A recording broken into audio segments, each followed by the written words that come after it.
नमस्ते।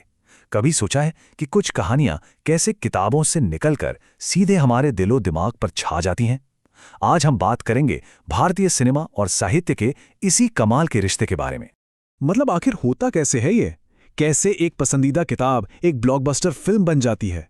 वो क्या जादू है जो लिखे हुए शब्दों को चलती फिरती बोलते तस्वीरों में बदल देता है और हमारी कल्पना को बड़े पर्दे पर जिंदा कर देता है? देखिए, भारत में ना ये कोई नया चलन नहीं है। ये तो एक पूरी परंपरा है। एक सदी से भी ज्यादा पुरानी कहानी है ये, साहित्य और सिनेमा के बीच की।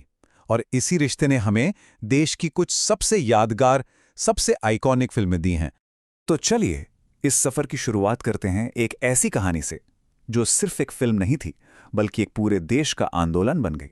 तो हमारी पहली मिसाल है 1952 में आई फिल्म आनंद मठ। यह फिल्म बंकिम चंद्र चट्टोपाध्याय के 1882 में लिखे गए इसी नाम के उपन्यास पर आधारित थी। सोचिए, उपन्यास कितना पुराना है, लेकिन इसकी कहानी में जो दम है वो आज भी महसूस होता है। अब इसमें सबसे दिलचस्प बात पता है क्या है? वो ये है कि कैसे एक ऐतिहासिक उपन्यास को एक जबरदस्त सिनेमाई रूप दिया गया।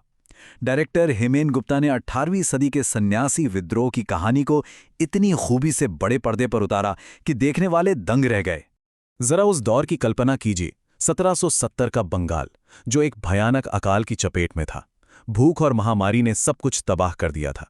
फिल्म की कहानी इसी दर्दनाक माहौल के बीच शुरू होती है, जहां लाखों लोगों की जानें जा रही थीं। कहानी शुरू होती है महेंद्र और कल्याणी नाम के एक जोड़े के साथ, जिनका दिल दहला देने वाला सफर हमें देखने को मिलता है। अकाल की वजह से उन्हें अपना गांव छोड़ना पड़ता है, लेकिन किस्मत देखिए, वो बेरहमी से बिछड़ जाते हैं।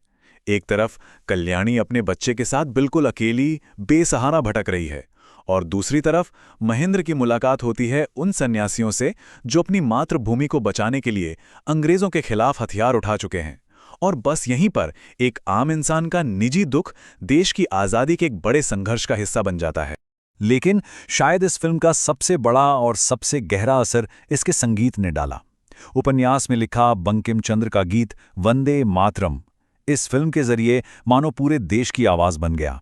ये सिर्फ एक गाना नहीं रहा, ये भारत की आज़ादी की लड़ाई का नारा बन गया, एक ऐसी पुकार जिसने आने वाली कई पीढ़ियों को हिम्मत दी। तो एक बड़े राष्ट्रीय महाकाव्य से चलिए अब एक बहुत ही निजी, बहुत ही दिल को छू लेने वाली कहानी की तरफ चलते हैं। ये कहानी है एक ऐसे वादे की जो एक सीधा साधा आदमी अपने दिल से करता है। जी हाँ, हम बात कर रहे हैं 1966 में आई फिल्म तीसरी कसम की। ये फिल्म फणीश्वर नाथ रेणु की मशहूर कहानी मारे गए गुलफाम पर बनी थी, और सिनेमा ने इस कहानी की मासूमियत और इसके दर्द को इतनी खूबसूरती से पर्दे पर उतारा कि ये अमर हो गई। इस कहानी के दिल में हैं दो लोग जो दो बिल्कुल अलग दुनिया से आते हैं।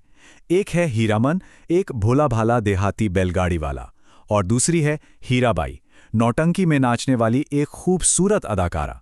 डायरेक्टर बसु भट्टाचार्य ने इन दोनों के बीच पनपते एक अनकहे मासूम से रिश्ते को इतनी संवेदनशीलता से पर्दे पर जिंदा किया कि वो आज भी याद किया जाता है। तो हीरामन की जिंदगी ना उसकी 3 कस्मों से बंधी हुई है। वो पहले ही 2 कस्में खा चुका है कि अपनी गाड़ी में कभी तस्करी का माल नहीं लादेगा और कभी बांस नहीं ढोएगा। फिर उसकी जिंदगी में आती है हीराबाई, एक सवारी के तौर पर। उस लंबे सफर में हीरामन हीराबाई की सादगी और उसकी कला पर मोहित हो जाता है। वो उसे किसी देवी की तरह मानने लगता है। लेकिन जैसे ही सफर खत्म होता है, हीराबाई अपनी दुनिया में वापस चली जाती है, और एक टूटे दिल के साथ हीरामन अपनी तीसरी और आखिरी कसम खाता है कि वो फिर कभी किसी नौटंकी वाली को अपनी गाड़ी में नहीं बिठाएगा। ये एक अधूरे मासूम प्यार की कहानी है जो दिल में बस जाती है। तो एक देश की कहानी से लेकर एक दिल टूटने की कहानी तक, ये तो सिर्फ 2 मिसालें हैं। साहित्य को सिनेमा में ढालने की ये जो परंपरा है ना, ये असल में इनसे कहीं ज्यादा बड़ी और कहीं ज्यादा रंगीन है।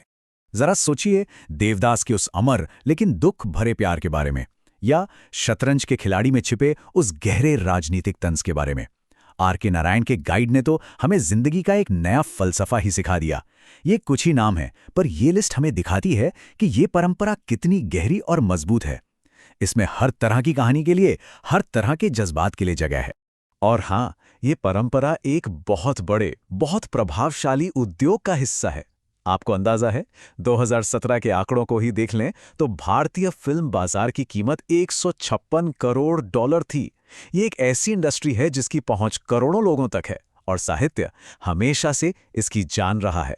इसकी क्रिएटिविटी का एक बहुत जरूरी जरिया रहा है। तो समझने वाली बात यह है कि ये कोई एक तरफा रिश्ता नहीं है। साहित्य जो है वो सिनेमा को गहराई देता है, उसे मजबूत कहानी देता है, और वहीं सिनेमा उन कहानियों को एक बहुत बड़े दर्शक वर्ग तक पहुंचाता है, उन्हें हमेशा हमेशा के लिए जिंदा कर देता है। और ये सब हमें भविष्य के बारे में सोचने पर मजबूर करता है। आज के इस डिजिटल दौर में, जहां कहानी सुनाने के इतने सारे नए नए तरीके, नए नए मंच आ गए हैं, भारतीय साहित्य की वो कौन सी क्लासिक कहानियां हैं जो एक नई पीढ़ी के लिए एक नए अंदाज में पर्दे पर उतारे जाने का इंतजार कर रही हैं? ये एक ऐसा सवाल है जो आज के कहानीकारों और हम सब के लिए है।